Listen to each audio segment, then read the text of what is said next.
Pleasure to have you here. Oops. Okay, so good thing we have the recording going.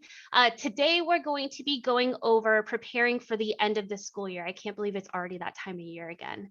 Like I said, my name is Sarah Story. I'm a benefits marketing rep for the Healthcare Authority on the SEBB side, along with Rob. So let's go ahead and dive in. So let's go over today's agenda. So first, I'm going to go over some actions that need to happen that correlate with the end of the school year within SEBB My Account. We're going to go over certain employee scenarios. We'll go over some SEBB My Account demonstrations. I have some short videos that I want to show you on how to update certain things.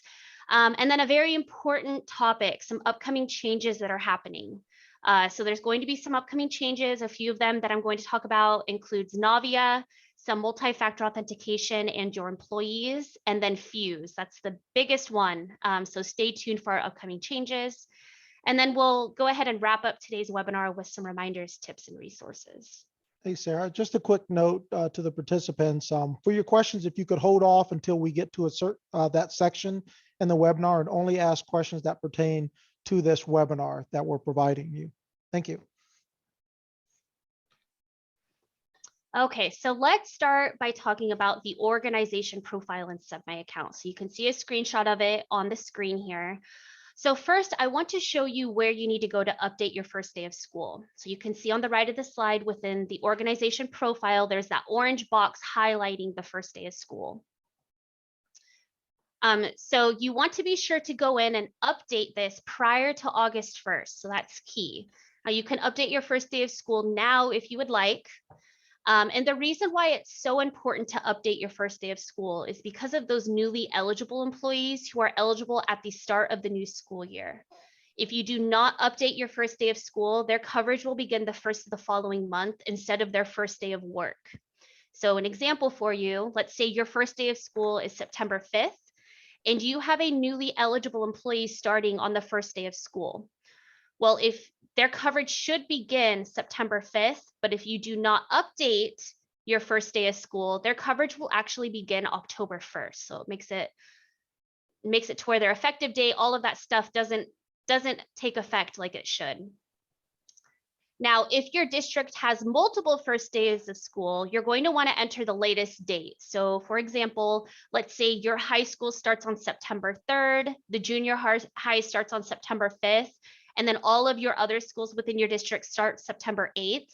You're going to want to put September 8th as your first day of school, since that is the latest first day of school. Now, if you are an ESD, you're going to want to enter the first working day in September. And just keep in mind that this has to be done every single year. So what I recommend, something I've been telling those when I do those one-on-one trainings, telling those BAs, go ahead and set an annual calendar reminder within your calendar. Just so it pops up every year, let's say July 25th, it pops up and it reminds you to update your first day of school, because we do want to have that updated no later than August 1st, every single year. So Sarah, I got a question. If I'm a BA and I know my first day of school in April or March, can I go ahead and update it then? You can, yep. Okay, great. You can update it as soon as you know. Okay, so moving down on the organization profile, let's talk about the contact section. So you can see that the contacts are located at the very bottom of the page. And if you click on the Add New Contact button, you will be able to add and remove contacts within there. So we want to be sure to always keep your contacts updated within your organization profile. You can assign multiple different contact types. There is an option for a benefit specialist, insurance billing, payroll, and superintendent, and multiple people can be assigned one contact. If you have multiple people who are benefit specialists within your district, you can list them all in there.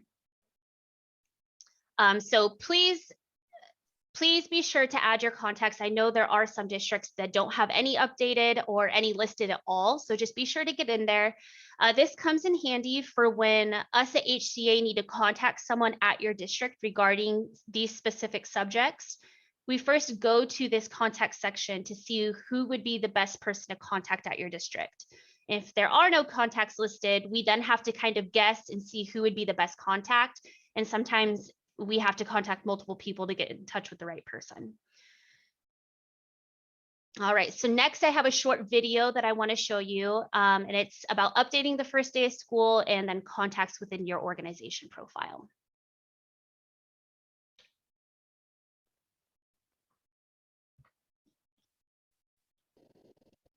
All right, so I am in a test environment for SEBB My Account, and I am going to actually show you how to update your new first day of school and how to update your SEBB org contacts. So from your admin dashboard in SEBB My Account, you would want to navigate to your organization profile page. There's two ways to get to that page. You can either navigate it by clicking on the profile tab here in the white towards the top of the screen, or you can click on the organization profile button here in the middle of the screen. Either way will take you to the same location. So let's go ahead and click the button, and that navigates us to our organization profile page. Now over to the right of the screen in the middle is where your first day of school is going to be located. You can see here that it has the old first day of school, and we need to go ahead and update that. Remember, this has to be updated every single year. It's very critical that it's updated, and it needs to be updated no later than August 1st. So let's go ahead and get this updated. So let's say that our upcoming school year is not going to start until 9/7 of 2021.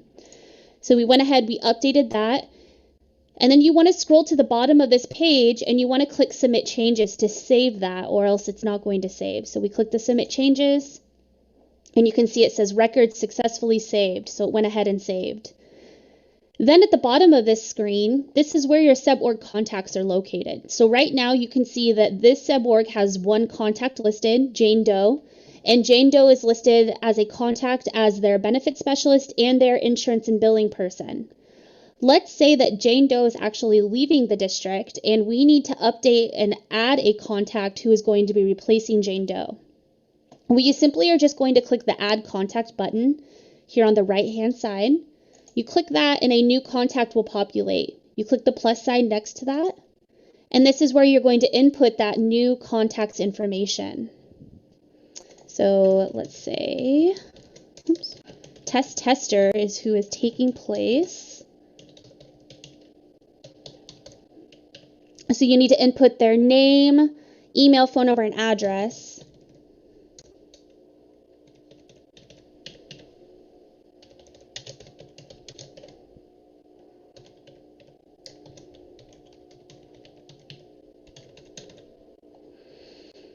So after you get all of their information inputted, you would click what type of contact they are. Now, one contact can be multiple contact types. So as you could see earlier, if I scroll up, that Jane Doe is listed as a benefit specialist and an insurance and billing person. You can also have one contact per contact type. So you can have one benefit specialist, one insurance and billing person, one payroll, and one superintendent, or you can select multiple if that person serves multiple roles in your organization. So let's say test tester is actually taking place at Jane Doe and is going to be the benefit specialist and the insurance and billing contact. So you want to check those two boxes, and then you want to click Submit Changes to ensure that all of that information is saved for you. And we mentioned earlier that Jane Doe is actually leaving the district and we need to remove Jane as a contact. You would do that by clicking the plus sign next to the contact that you are needing to delete. And then if you scroll towards the bottom, there is a Remove Contact button here on the right-hand side. So you just click that, and that removes the contact, and you can see now the only contact is test tester. And we're going to submit our changes to ensure everything is saved. And that is how you update your new first day of school and update your SEBB org contacts.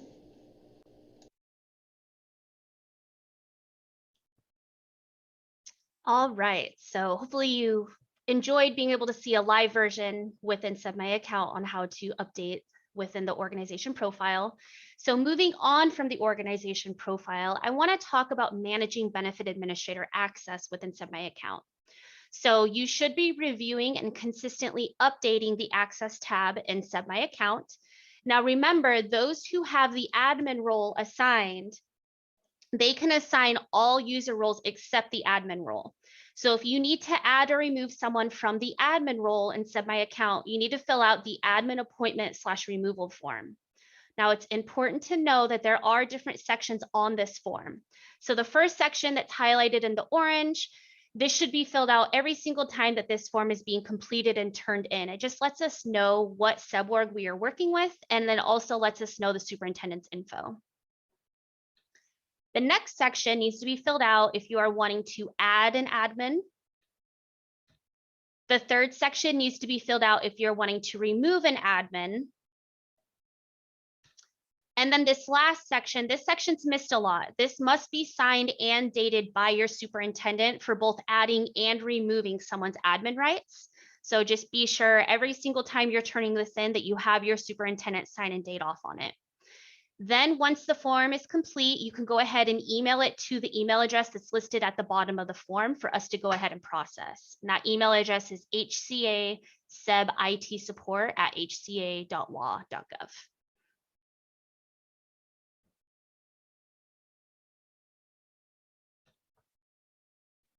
All right, so let's go ahead and start talking about the different types of employees going into the new school year and getting ready for the end of this school year. So first, I want to talk about returning eligible employees. So for those employees who are currently eligible and are returning to your district the next school year and are remaining eligible, their benefit elections are going to remain in effect until December 31st of 2022. So they do not get to make new elections at the beginning of the school year. Now they can make changes during the annual open enrollment. We have the official dates for the SEBB annual open enrollment. That is going to be from October 31st to November 22nd of 2022. And then of course, all of the new elections that happen within the annual open enrollment will take effect January 1st of 2023. And then I just want to remind you that there are some changes that employees can make all year round. So that includes enrolling or changing their supplemental life, AD&D, and employee paid LTD election.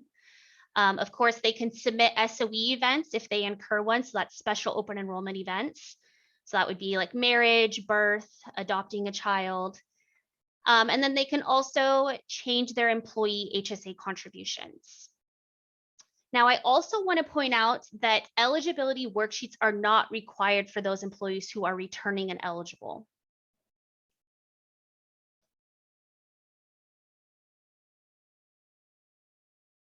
All right, so now let's get into the little bit more complicated scenario. So first, we're going to talk about those employees who are not returning next school year. All right, so our first scenario, we have Noah. Noah is an eligible school employee working at Granite Falls School District and is resigning employment effective August 5th. So the employer contribution towards SEBB benefits will end August 31st since Noah is leaving August 5th. You would want to go in and terminate this employee's coverage in SEBB My Account. And you would want to complete and provide the C3 eligibility worksheet. That is letting him know that he is no longer eligible for benefits, and it gives him the date when his benefits will be ending. And then the SEBB program will mail the SEBB continuation coverage election notice to that employee, and that booklet includes enrollment forms for COBRA. Now, the key message here for this scenario is you, the BA, will want to be sure to always be terming employees timely in SEBB My Account. That's very, very important. So in this scenario, you can term this employee as early as July 1st, the first of the month prior to them ending benefits. And then I also want to point out that the SEBB program automatically mails out those SEBB continuation coverage election notices, and they are mailed out to employees approximately 2 weeks after their coverage termination terminates in SEBB My Account.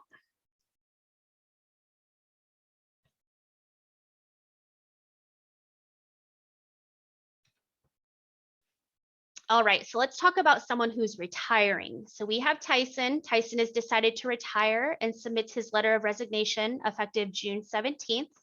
He is planning to enroll in PED retiree coverage effective July 1st. So with this, the employer contribution towards SEBB benefits will end June 30th since he is resigning effective June 17th. So you would want to get in and terminate this employee's coverage and SEBB My Account timely. Remember, you can always do it the first of the month prior is the earliest you're able to do that. So you'd be able to get in and terminate them May 1st. You can put in their termination date if you'd like. And then you'd want to complete and provide the C4 worksheet since this employee is retiring. Now, one thing for those retiring employees, if they want to have a PEB retiree enrollment guide, that is not automatically mailed to them. They have to reach out and actually request to have a guide be mailed to them. So if they would like to have a guide mailed to them, they can contact our PEB customer service line, and that number is listed here on the screen. So you can give this number out to them. They can reach out. It's 800-200-1004. And then, of course, since this employee's coverage is terminating, the SEBB program will automatically mail that SEBB continuation coverage election notice for their COBRA coverage. And like I said, that's about 14 days after their coverage is terminated in SEBB My Account.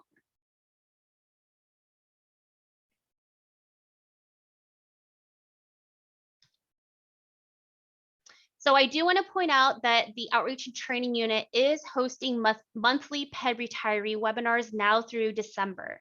So this is a great opportunity for your employees to get more information. So like I said, we're hosting monthly webinars for those employees who are thinking about retiring, and if they would just like a general overview of their health insurance options as a retiree through the PED program. So if your employees are considering retiring soon, they can register now to attend a live webinar. All of the registration dates are open up for every month through December. And employees can find the registration page for these webinars on the HCA website. They would go to the Employee and Retiree Benefits webpage. They would navigate to the retiree section that you can see. And then they would want to click on the Preparing for Retirement link highlighted in the orange box. Once they click that link, it will take them to the Preparing for Retirement webpage. They would then want to click on Attend a Retirement Webinar. Once they click on that Attend a Retirement Webinar, it will show them all of the open registrations for future webinars that we have listed. So this is a great resource. And this isn't just for employees, I want to point out. It's also a great idea for you, the BA, just to attend at least one of these webinars so you can have a general idea. In case one of your employees does come with you with a basic question, you can equip yourself to be able to answer that for them.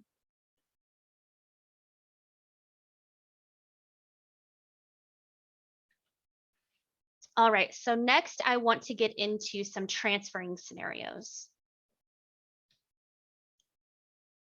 So our first scenario, we have Tyler. Tyler is an eligible employee at Auburn School District and is enrolled in SEBB Benefits.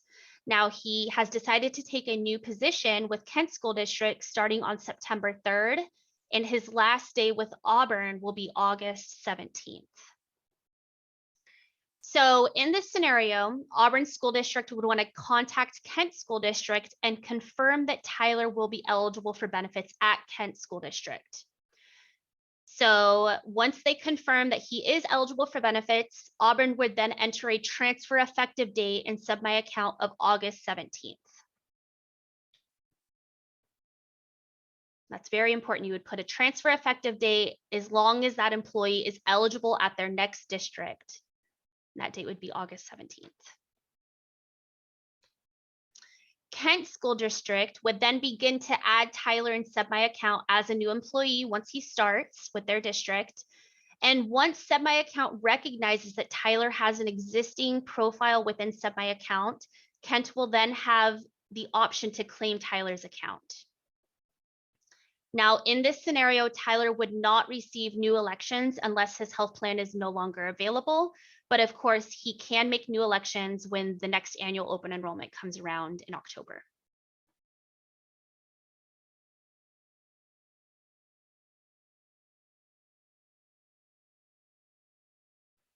All right, so here's another transferring scenario. So we have Ariana. Ariana works for Battleground School District and submits her letter of resignation with an effective date of June 15th. Now she plans to move to Willow Public Schools effective July 5th. Or sorry, July 1st. So in this scenario, Battleground School District will want to confirm with Willow Public Schools that Ariana will be eligible at their district when she moves over. Now, once they confirm that she will be eligible for benefits, they will want to put a transfer effective date of June 15th in SEBB account for her. Now, Willow Public Schools determined that Ariana was eligible on her first day of work, July 1st with them. And how they determined her eligibility is they used that mid-hire rule. So they anticipate for her to be compensated 17.5 hours in 6 of the last 8 weeks of the school year. So remember, that is that mid-hire rule. And she is also anticipated to work at least 630 hours next school year, beginning in September. So in this scenario, Ariana will receive uninterrupted coverage from Battleground School District moving over to Willow Public Schools. So she will not receive new elections unless, of course, her plan is no longer available. Then her next opportunity to make new elections would be during the next annual open enrollment, unless, of course, she incurs a special open enrollment event.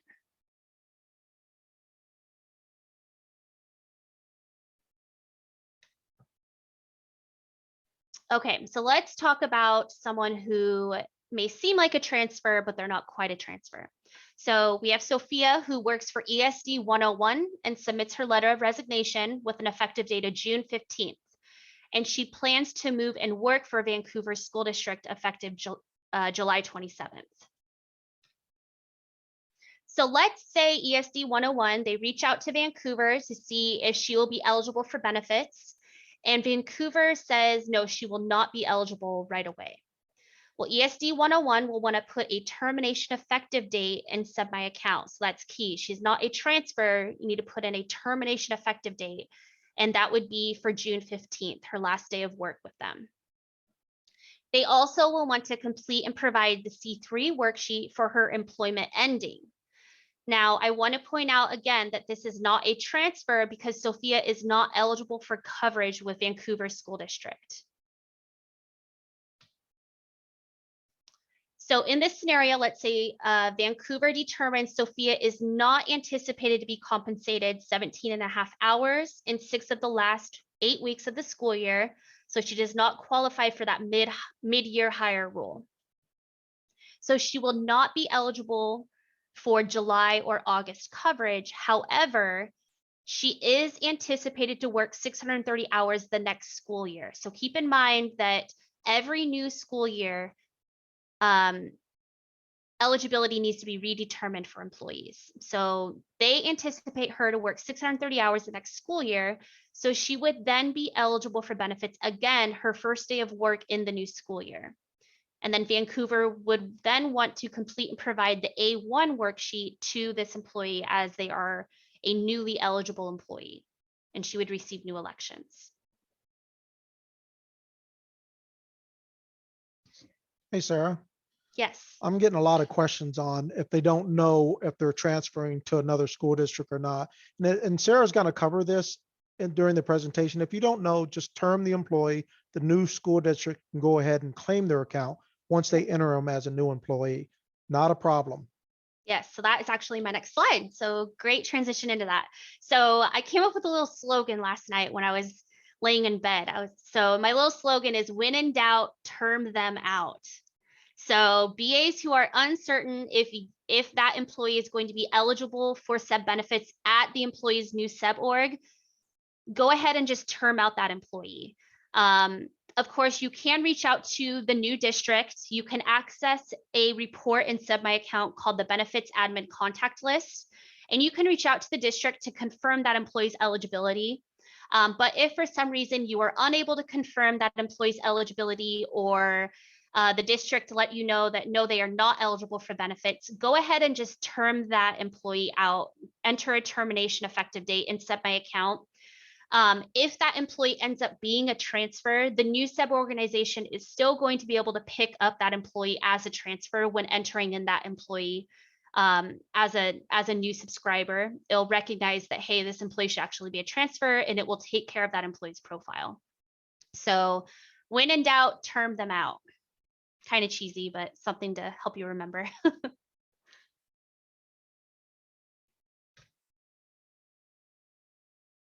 Okay, so I want to talk about entering in termination dates and transfer dates. So this is within the employee's employment tab. You'll see where you will be able to enter the employee's termination reason and effective date here in the orange box.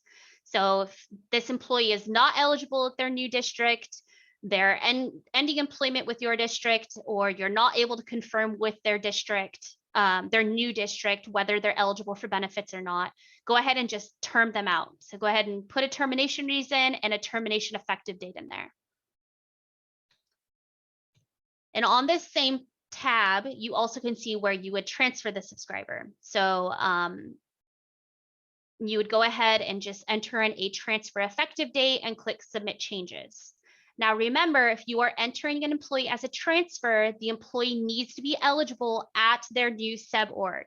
So if you're not 100% certain that they are going to be eligible for benefits at their new SEBB org, term their coverage.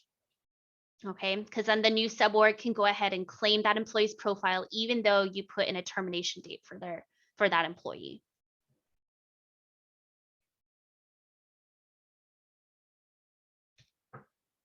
Okay, so that wraps up transferring. Let's talk about those employees who worked their 630th hour in the month of August.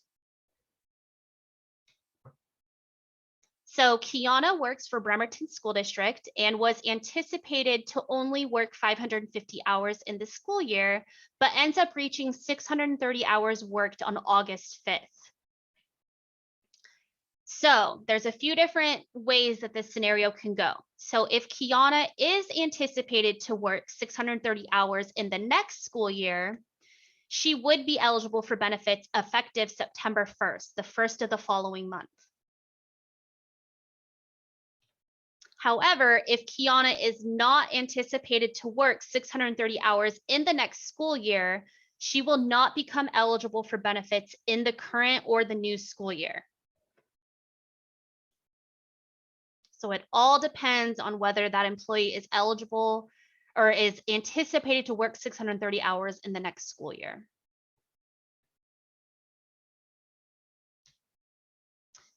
However, here's another way this scenario can go. Let's say in this same scenario, Kiana is eligible due to the 2-year look back rule. So this means that she worked 630 hours both this school year and the previous school year, and is returning to the same type of position and at the same SEBB org next school year. Kiana would be presumed eligible for benefits beginning September 1st due to that 2-year look back. Now, keep in mind that the SEBB org may rebut this by letting the employee know in writing. So the letter would need to include specific reasons on why this employee is not anticipated to work 630 hours in the upcoming school year, resulting in them not being eligible for benefits. So there's 4 possible outcomes with someone who worked that 630th hour in August. And if you ever are questioning, you can always send us in FUs. If you're wondering and you just want to make sure you have it right, feel free to always send us in FUs and we can help you out with this.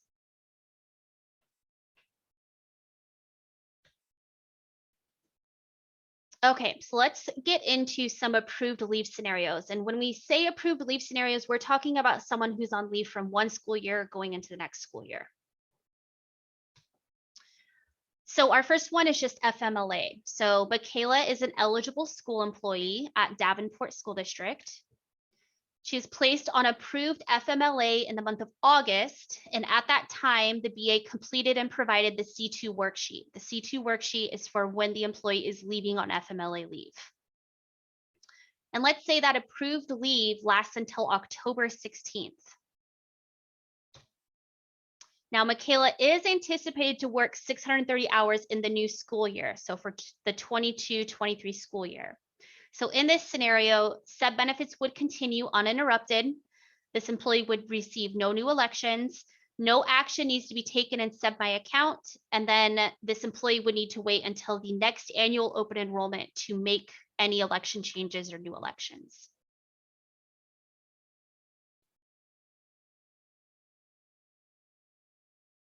So this one's pretty straightforward. Let's get into a different scenario.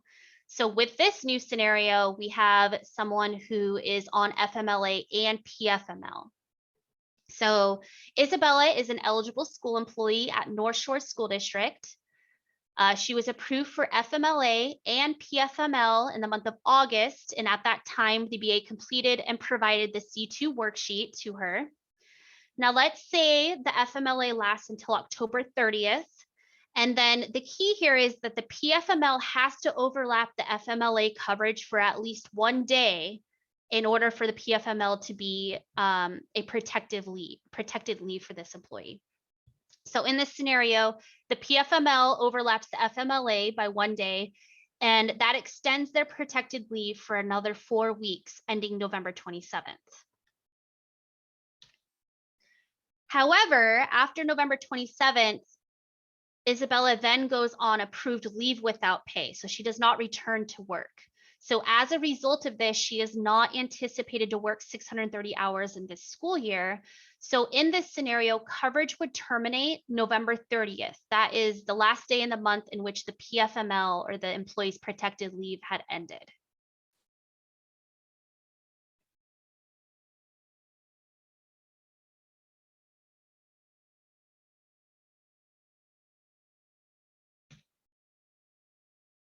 Okay, so that wraps up our scenarios for the end of the school year. Now I want to talk about SEBB My Account, and then I have a few short videos like the last one that I want to show you of me navigating within SEBB My Account.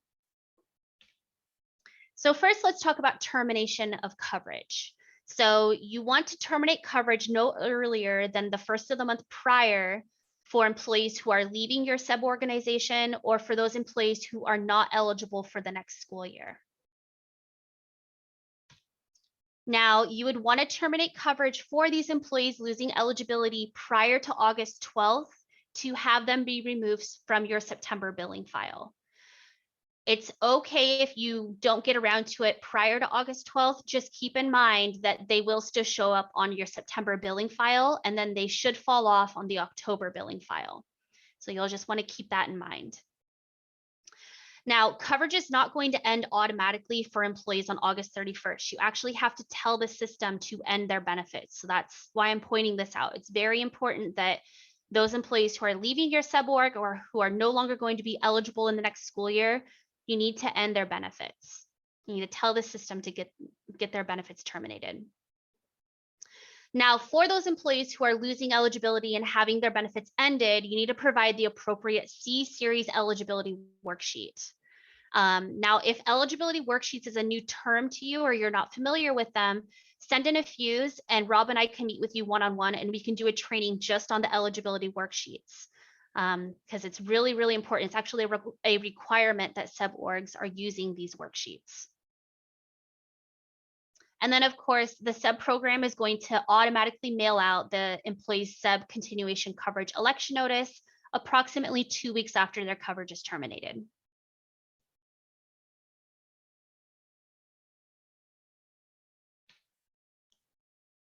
So for termination dates that require correction, so for a term date that needs to be changed within the same month, you can update those dates in SEBB My Account because there is no effect on the date coverage ends.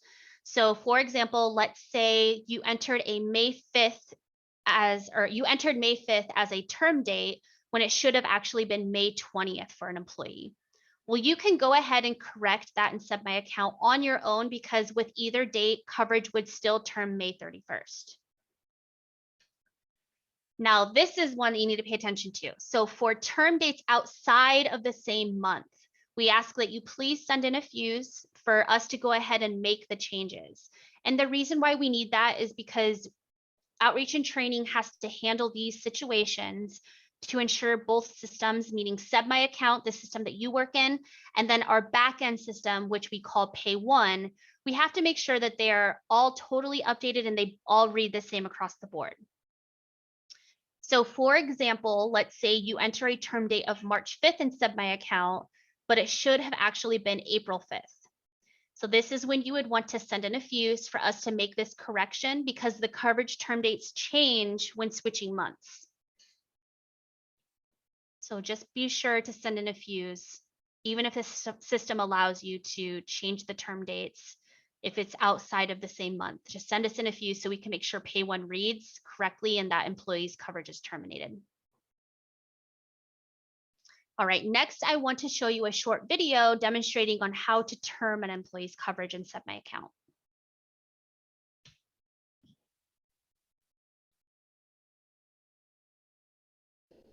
Hi again. So now I'm here to show you how to terminate an employee.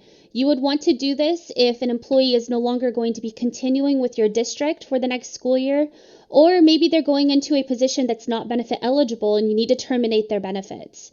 So you would want to start by being on your admin dashboard, and then you would want to navigate to your Manage Subscribers page. There's two ways you can get to that, either by clicking the Subscribers white tab towards the top of the screen, or you can click the Manage Subscribers button here where my cursor is on the left-hand side. Either way takes you to the same location. So I'm going to click that, and that brings us to our Manage Subscribers page. You would then need to search for your employee. So I'm going to search for my employee by their last name. So you type in their last name, click search, and then you want to verify that it brought up the correct employee because you don't want to terminate someone's coverage who doesn't need to be terminated. So we have Tom, Jerry. I'm going to verify that yes, this is the last four of their social and this is the correct birthday. So we have the correct employee. You click the checkbox next to Tom, Jerry, or your employee's name and click the Manage Associated Subscriber button. And then that will open up Tom, Jerry, or your employee's information down below. So you scroll down, it automatically takes you to your subscriber's current coverage page or coverage summary page. You would want to navigate to the employment tab here on the top left. You click on that, and then if you scroll all the way to the bottom, this is where you would terminate subscriber, and this is also where you would transfer a subscriber if this employee is transferring to another district. But in this scenario, we're going to show you how to terminate a subscriber. So you need to select a termination reason. Let's say Tom Jerry is just leaving employment. They're not continuing with our district anymore. So you click that, and then you want to put in their termination effective date. In this scenario, let's say that Tom Jerry is terminating a little bit early. So let's say 5/20 of 2021 is when Tom Jerry is going to be terminating from our district. It then comes up with a warning and it says, are you sure you want to terminate coverage for this member? If this member is the primary subscriber on an account, their dependents coverage will be terminated as well. So yes, we want to go ahead. Tom Jerry already put in their letter of resignation. They're resigning effective 5/20 of 2021. And then you just want to simply click the Terminate Coverage button. And then it's going to load and it says subscriber successfully updated and saved. So now Tom Jerry is terminated effective 5/20 of 2021, meaning that Tom Jerry's last day of coverage is going to be the last day in May. And that is how you terminate an employee.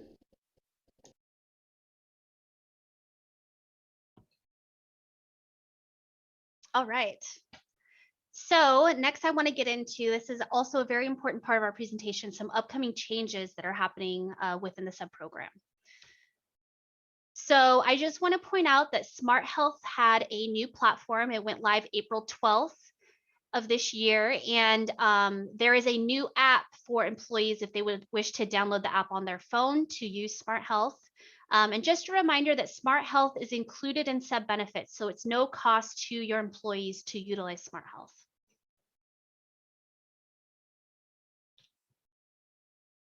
So some changes that are happening with Navia. So remember, Navia is the carrier for the FSA and DCAP benefits. So there was a Gov delivery sent out on May 4th. So hopefully you received that Gov delivery. This also brings me to a good reminder. Be sure that you are signed up for Gov delivery if you are not already. You can sign up on the BA website. But Gov delivery is what we utilize to communicate important updates, notices, just important information to the benefit administrators. So be sure you're signed up for Gov delivery. But Navia is actually going to be implementing a new employer portal within the Navia website for BAs to use for the FSA and DCAP benefits. So we are going to be hosting webinars both on June 8th and June 17th. Both webinars are going to have the same exact information, so you only need to attend one. But within these webinars, we are going to have a Navia Benefit Solution rep who's going to be presenting information on this new employer portal. So registration is open and live, and it's available on the BA website to get registered for either of those webinars. If you're not able to attend either of these webinars, we are going to record at least one of them, and we will post it to the BA website once we get that recorded. And the go live date for this employer portal is set for mid to late July of this year.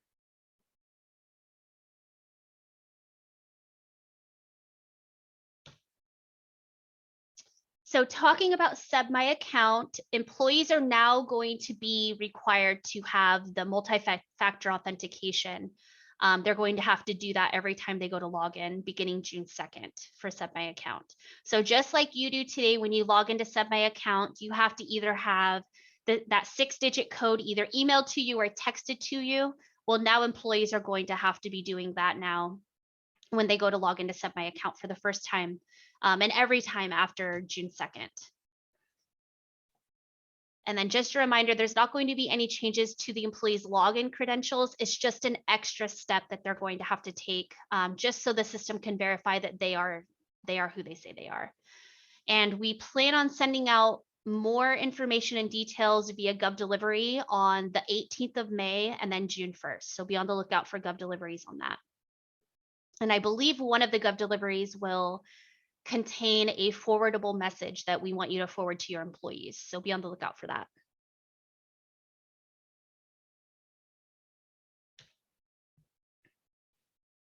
All right, so the Healthcare Authority websites are getting a refreshed look. So that includes the SEBB BA website.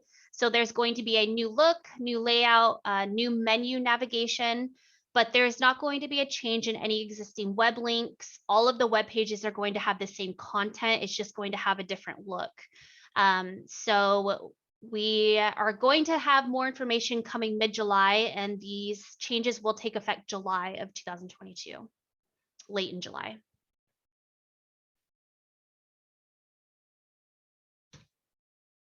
All right, and then our biggest upcoming change, we are transitioning from Fuse. So beginning June 6th, we are no longer going to be using Fuse secured messaging.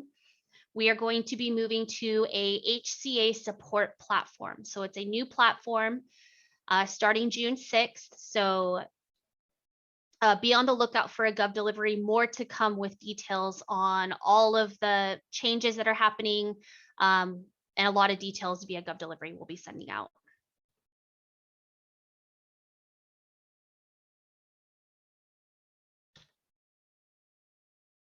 All right, so let's get into some reminders, tips, and resources. So of course, we have the Benefit Administrator website. Keep in mind, the BA website is where you need to be going to access and utilize the employee eligibility tools and worksheets. So those are those worksheets I was explaining during the scenarios that you need to be giving to your employees. And then of course, we have outreach and training. We have the phone number that you can call. It's 800-700-1555 if you have a pressing matter or question that you need to get answered. And then, of course, we have Fuse secured messaging, soon to be the HCA support platform, more to come on that. But just keep in mind that the phone number for outreach and training, Fuse secured messaging, and then also that HCA support platform that we're going to be moving to, that is only for BAs. This should not be given out to employees for them to contact. This is only for benefit administrators, a resource for you to be able to contact us. And then just a little heads up that this week on May 11th, the employee intercom newsletter was sent out or mailed, emailed or mailed to your employees. So in case you get any questions, it's just the quarterly intercom newsletter that they receive.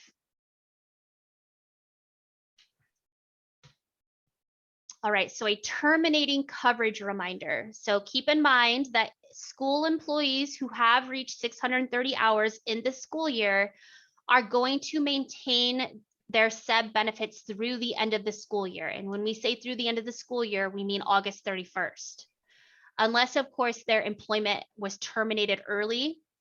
Let's say they put in their letter of resignation, then their benefits could end sooner than August 31st. But for those who are staying with your district and have reached 630 hours, they should maintain their benefits until August 31st. Now, for school employees who do not work over the summer months, they should not have their coverage termed early. So let's say the last day of school is June 5th, they work their 630 hours, they should still maintain their benefits until August 31st.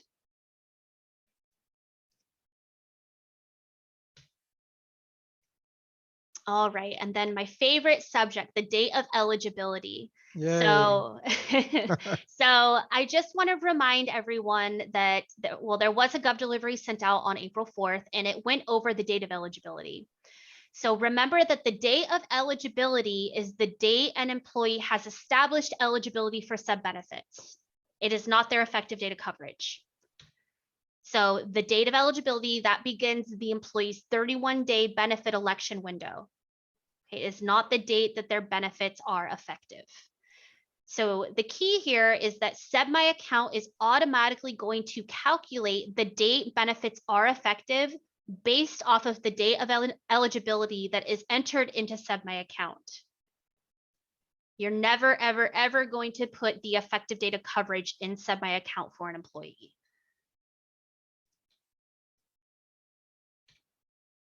So let's go over a quick example. So let's say an eligible employee's first day of work is June 20th. SEBB My Account is automatically going to calculate July 1st as the effective date of coverage because the employee's first day of work and their eligibility date is June 20th. So you would want to put June 20th in SEBB My Account as that employee's date of eligibility. Now, by incorrectly entering July 1st as the date of eligibility in SEBB My Account, the employee's benefits will not be effective until August 1st. So that's why it's so important that you get your employee's date of eligibility correct in the system. I think we had a situation like this, Sarah, where the BA entered November 1st because they wanted their coverage to start, and then the coverage didn't start until December 1st. Yes, That so was that's an issue.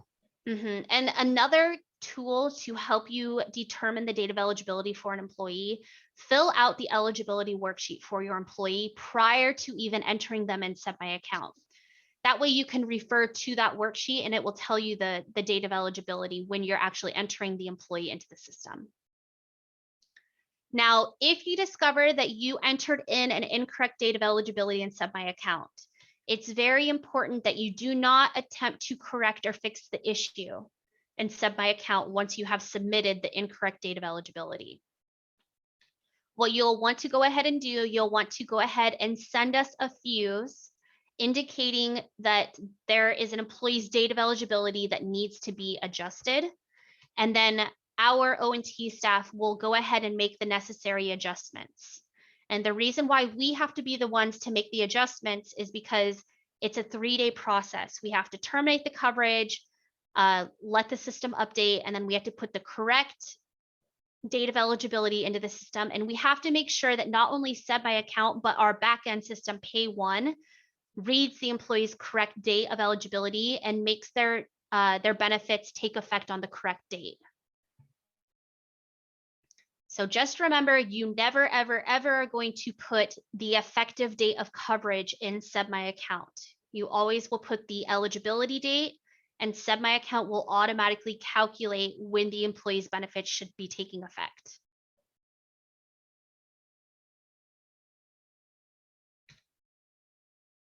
All right, and then just another reminder, we had our SEBB My Account billing file updated. We did send out a Gov delivery on the 18th of March. It went ahead and explained how we added a column for the LTD enrollment. So field number 21 is now going to include the following values. So you'll see a D for default, a B for buy down, and then an N for decline or not enrolled. So hopefully you've already seen this since it took effect April 16th, but if not, just be on the lookout for that.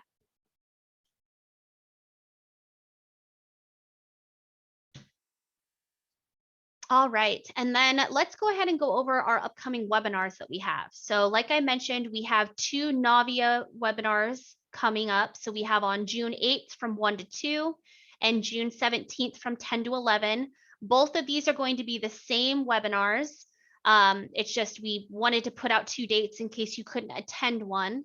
And each of these webinars are going to be going over the new SEBB FSA DCAP Navia employer portal that Navia is putting into effect. And then August 5th from 10 to 11:30, we're going to be going over the preparing for the start of the new school year. So registration is open for all 3 of these webinars. So be sure to get on and register. And of course, these webinars are going to be recorded and posted to the BA website if you're unable to attend one, or if you just want to rewatch one of the webinars that you attended. All right, and with that being said, that concludes today's webinar. So let's go ahead. I'm going to look at some questions and see if we can answer any questions live. Rob, feel free to chime in if you have any. Sarah, there is one that I might need you to go back to the slide. It's I know to use the C1, but Sarah stated on approved leave FMLA slide to use the C2. Can you remember which slide that was and explain that to Judith? She had a question about that. Let me stop. Give me just a second. Let me stop sharing and find it. Approved leave.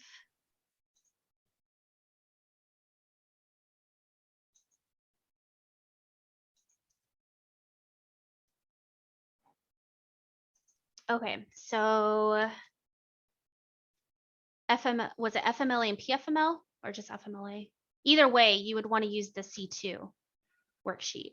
The C2 worksheet, I believe it's the C2 worksheet. It covers those who are on protected approved leave.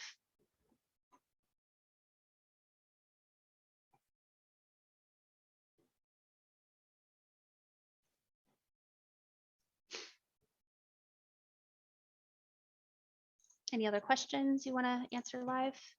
No, so she had that question about the C2. So the C2 is used if you're on FMLA and PFML with over 1 day overlapping both types of leave. That's when you'd use the C2. Mm-hmm. So I hope that answers your question, Judith. So I see one, it says, we often meet with employees prior to the date of eligibility and go over their benefits with them. When they leave our office, it's fresh in their minds, but they cannot actually enroll until the date of eligibility. It would be really nice if they could enroll when we add them into the SEBB portal. We could still give them their 31 days from eligibility date, but allow them to make choices prior to their date of eligibility. Unfortunately, that's just how they have SEBB My Account set up. Where the employee is not able to actually successfully log in and make elections until on or after their date of eligibility. But I can definitely pass this along to our IT team to see if there's any possibility of maybe considering switching that. But as of right now, that's just how it is.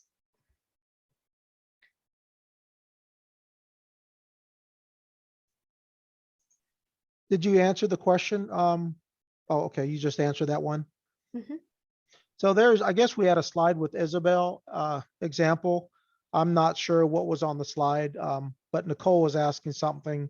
Wouldn't you also need a C1 to end benefits for that slide? Do you remember that one? Was it Isabel? Not by heart, but I can pull it up. Isabel.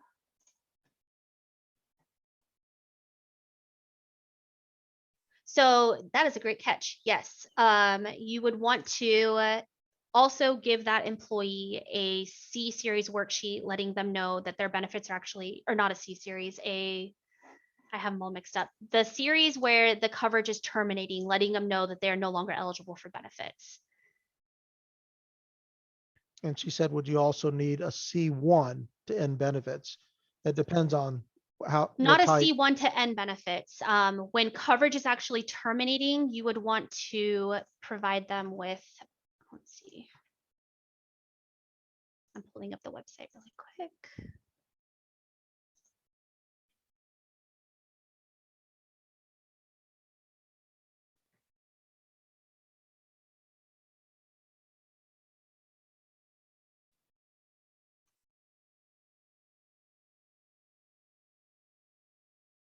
So Yes, you Kimberly, would want to, sorry, you would want to use a C1.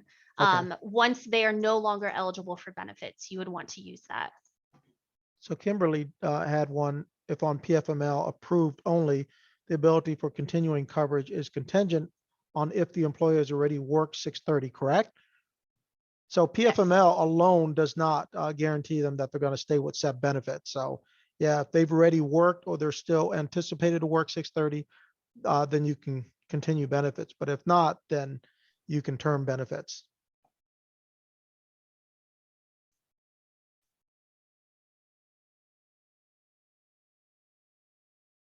Do we need to take into account the state of emergency pertaining to not being allowed to terminate employees' benefits? Yes. So state of emergency is still on, is it 6189, Senate Bill 6189? Yeah. It's still in effect. So yes, you want to take that into accountability, or take it into an account when you're getting in and evaluating your employee and their eligibility.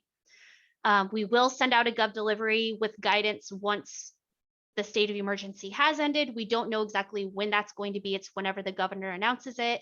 But yes, take that into accountability going, or into consideration going into the new school year and the end of this year.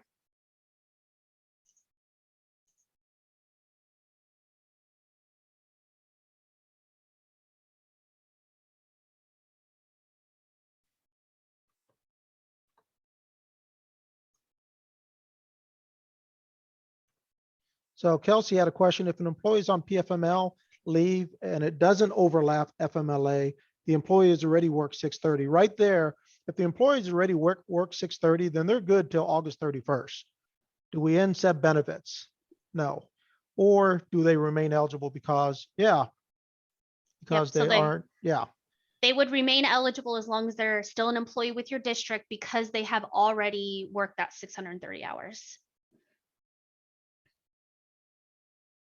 Yeah, Kim, again, we do touch bases one-on-one with benefit administrators. So if you were thrown into the position, please reach out to us, send us a fuse, let us know that you'd like some SEBB training. We've had a lot of new SEBB benefit administrators training because people are thrown in there and having to try to learn on their own. So please reach out to us, and we can schedule something to meet with you one-on-one. Go over overview of SEBB My Account, how it works, to include the resources that are available and answer any of your questions that you have. So if you still have a lot of questions about the SEBB program, please reach out to us and schedule some one-on-one training with us. Yeah, you don't have to be new. If there's even a specific subject, like I said earlier, if you're wanting just to get some one-on-one training or just have like a Q&A session on a specific subject, like the eligibility worksheets, when coverage should be ending, anything, you can just send in a fuse and that fuse will get routed to Rob or I, and we will reach out to you to set something up. Typically we schedule about 2 hours, depending on what we're covering, to just use that time to help you learn the different resources and train you on specific subjects to help you in your role. And Rochelle had one, historical fuse be visible in the new platform. Hopefully they'll send a gov delivery out. Yeah, more to come on that. But any fuses that are opening, they'll transfer over to the new system. Historical data, fuses that have been answered in the past, I can't answer that. But hopefully in the new gov delivery, they'll be able to answer that question. Yep, unfortunately, we know as much as we put on the slide. So with those new updates and upcoming changes, be sure that you're signed up for gov delivery, and stay tuned for more details to come.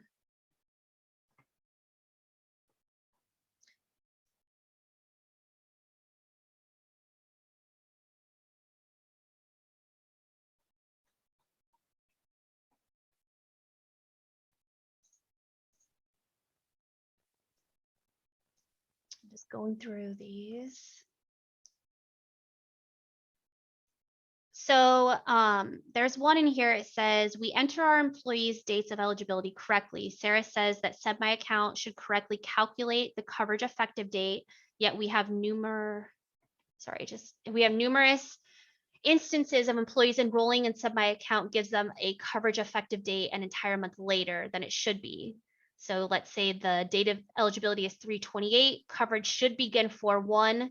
The employee enrolls in April, it says coverage takes effect 5/1. That should not be happening as long as if you're putting in the correct date of eligibility of 3/28, it should be 4/1 is their effective date. So if you're running into instances like that, send in a fuse with the employee's information so we can take a look at that. Because to our knowledge, as long as the correct date of eligibility is getting put into the account for the employee's account, we have not seen any errors happening with coverage beginning an incorrect month.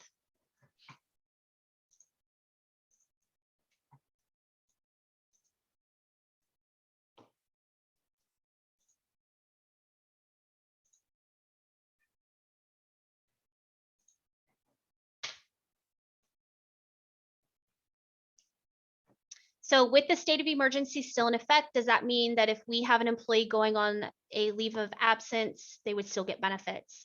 So as long, you need to review the 6189 because if that employee meets those circumstances, then they would still get benefits. So we are getting a lot of questions that employees are starting in August 23rd, or the first day of school is in August. So those employees that are starting employment, their first day of work in August, their benefits will start September 1st. Keep in mind, again, the school year runs from September 1st all the way to August 31st. So if they even start August 10th and they're eligible for the next year, then their benefits would start September 1st. If you need one-on-one training, don't send us an email, send in a fuse. Send in a fuse and that fuse will get routed to Rob and I, and we will answer and reach out via fuse.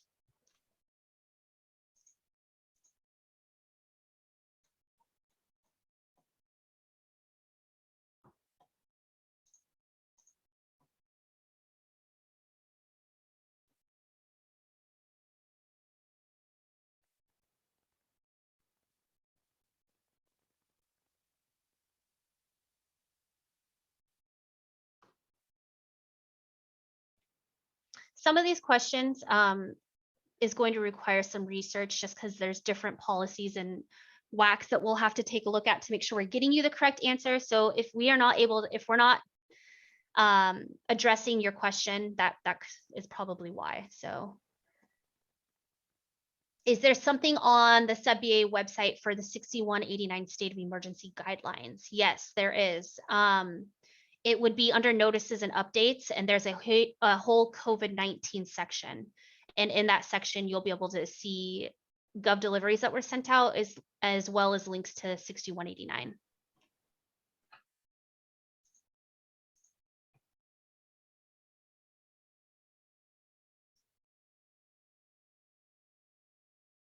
Kelsey had one about the questions and answers from this session. We do reply to your questions. We don't send all the questions that were asked during every webinar to everyone. We do reply if you had a question. And I sent a copy of the slides last night to everyone, so you should have everything that we presented minus the transitions that are happening within the slides. You should have all the information that we presented today. And if you didn't, go ahead and email us and let us know. I can send you a copy of that. Mm-hmm. I see one. I've been trying to change my first day of school since the beginning of this training. Still no luck. They're getting that spinning wheel. If you are encountering an error and unable to update your first day of school, you can send in a fuse and we can get that updated for you. Remember, you need to update that first day of school prior to August 1st.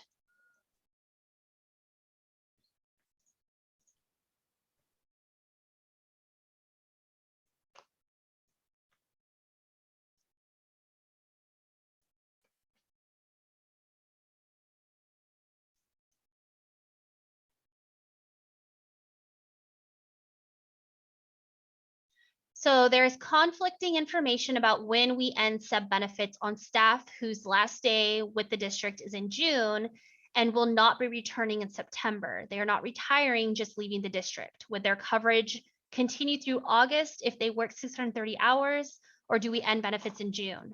So if this employee is if you're not considering them an employee with your district anymore, they are absolutely just ending their employment in June. Benefits would end in June. Now, if they are staying on with your district as an employee through the school year, but they are not returning just in September, they would be eligible for benefits through August since they already worked that 630 hours. So the key there is whether or not your district considers them an employee still until the end of the school year. If you do not, then you can end their benefits. And you can find more information. Again, I believe there's 7 situations or scenarios where an employee's benefits would end earlier than August 31st. And you can find that information in WAC 182-3150. When does eligibility for employer contribution for school employees benefits end? So again, it's that relationship, that employment relationship has been terminated either by the SEBB org or by the employee, you could end benefits. And again, there's 7 reasons. So take a look at that WAC there, 182-3150. So I see one, if an employee is on FMLA with continued benefits and they are enrolled in supplemental LTD, do they have to keep paying their LTD deduction since our invoice to Navio will be reduced since the employee is not getting paid? So if that employee is still enrolled in LTD while they're on FMLA, it is up to the district to make an arrangement with the employee to collect premiums for the benefits that the district is paying for the employee's portion.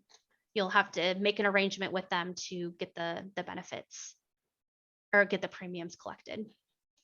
If you're registered for Gov Delivery, but you're not getting the Gov deliveries coming from our unit, you can always go back in there, enter your email address. It'll say whether you already have a Gov Delivery account or not. And you can always check or uncheck boxes to receive Gov deliveries. You should be looking at outreach and training for SEBB program and check that box in order to get Gov deliveries from us. Again, all state agencies, you can receive Gov deliveries from DOL or DSHS. Again, you want to look for that outreach and training checkbox. So 6189, I have one on here, only applies to the 2021 school year. That is incorrect. 6189 is in effect until the state of emergency is ended. We're still in a state of emergency. So 6189 still applies and will still apply until the state of emergency has been declared done. Are substitutes included in the benefits ending August if reached 630? Yes. So with the SEBB program, an employee is an employee, whether they're a cook, a substitute, a paraeducator, a regular teacher, a principal. An employee is an employee. So it doesn't matter whether they're a substitute or not. They're an employee, and so they're going to be included in their benefits ending in August if they have reached 630 and they're still considered an employee with your district. That's something we get a lot. So I'll say that again. Substitutes are just like any other employee. So the SEBB program does not have different classifications of employees. An employee is an employee, including substitutes.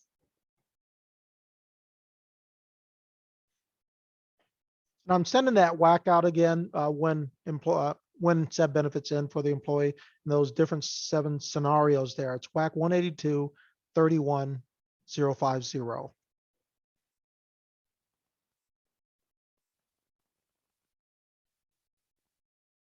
Would I just wait until September 1st to transfer in new employees and wait to transfer out till the end of August for leaving employees? You don't have to wait until September 1st or August. You can do it now. You just want to make sure that you have your dates correctly. So if you're transferring employees out, you just want to make sure that you're actually putting in the correct transfer effective date. And when you're transferring employees in, you just want to make sure that you have the correct eligibility date when you're transferring them in. So do employees on PFML working only 2 days a week and have already worked 630 hours for the year? So if they've already worked 630 hours again, their benefits don't stop until August 31st. And it's saying, do they still need a C-Series worksheet? So if they're not eligible for the new school year, then yes, you would need a C-Series worksheet to end their benefits August 31st. But if they've already worked their 630 hours this current year, then they're good for the entire year, school year.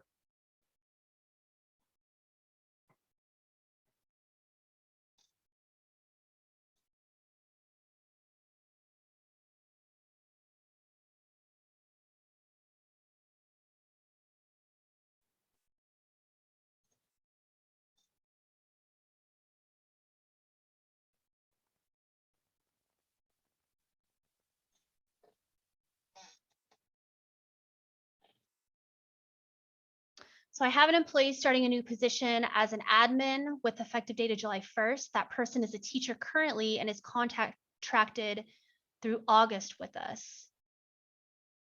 So does that mean that employee is only going to work 2 months? Or are you talking about the They're following currently, August? I guess Brenda, I'm not sure what your question is. Can you clarify what exactly your question is?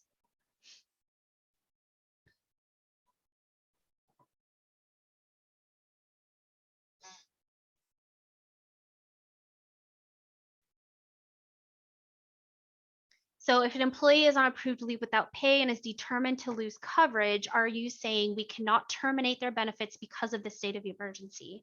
Again, go take a look at ESSB 6189. If the employee was benefit eligible, I believe it was prior to February 29th of 2020, they're still covered by ESSB 6189. But go out, take a look at that Senate bill, and if that employee meets the parameters, then they are still protected. I think Brenda answered about this new employee. So if it's a new employee, why would you transfer them? And if they're moving to another SEBB org, then you just enter that transfer date that they're leaving your SEBB org. And again, the transfer rule is they must be eligible for SEBB benefits at not only the old school district, but also the new one as well. You have to be eligible at both in order to be considered a transfer. Oh, Nicole said ESSB 6189 is now written in RCW 40.05.744. Thank you. Thank you for that bit of information. Again, that was RCW 40.05.744. Brenda, I hope we answered your question. If not, go ahead and send us another message here. Just a little confused about the new employee is starting, but they need to be transferred.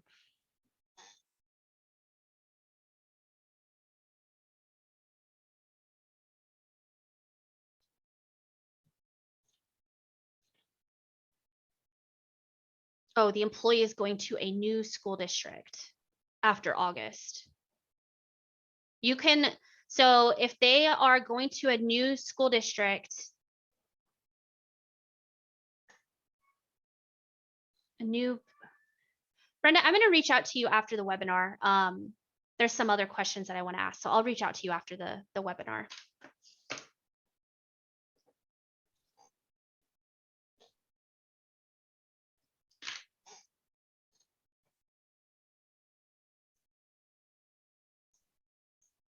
Oh, and there was actually a correction made. So the RCW that has ESSB written in it, it's 41-05 or 41.05.745. That's the RCW. 41.05.745. Thank you, Nicole.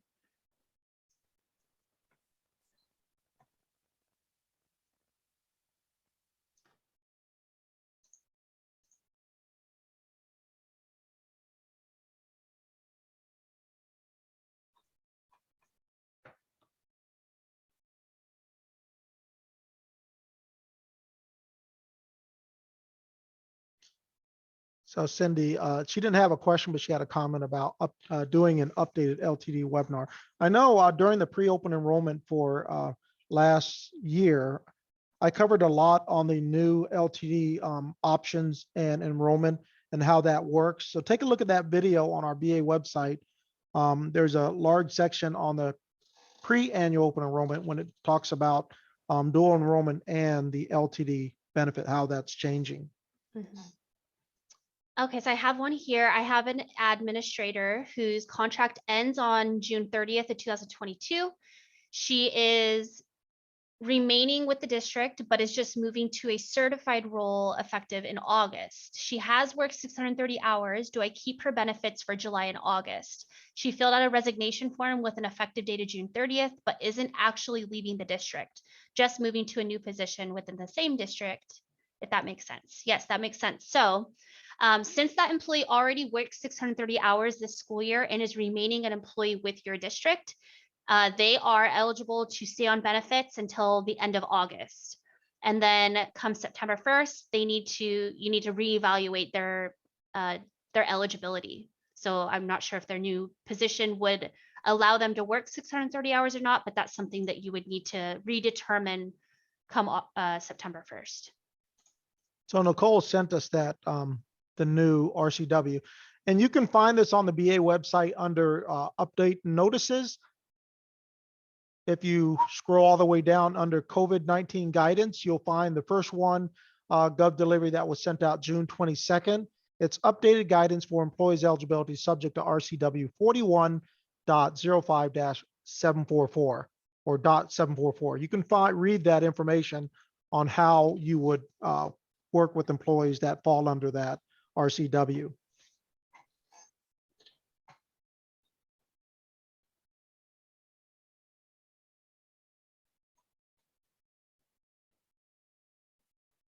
All right. Well, with that being said, I don't see any new questions. There are some questions that we'll have to follow up on. We need to look at the different WACs and stuff, so that's why we haven't addressed them. So we'll go ahead and conclude today's webinar. I want to thank you for attending and participating. Hopefully you learned new bits of information and were able to get some good reminders. So happy Friday, and I hope you all have a great week or great weekend. Do you want to end the recording, Rob? Yeah, I'll go ahead and end it.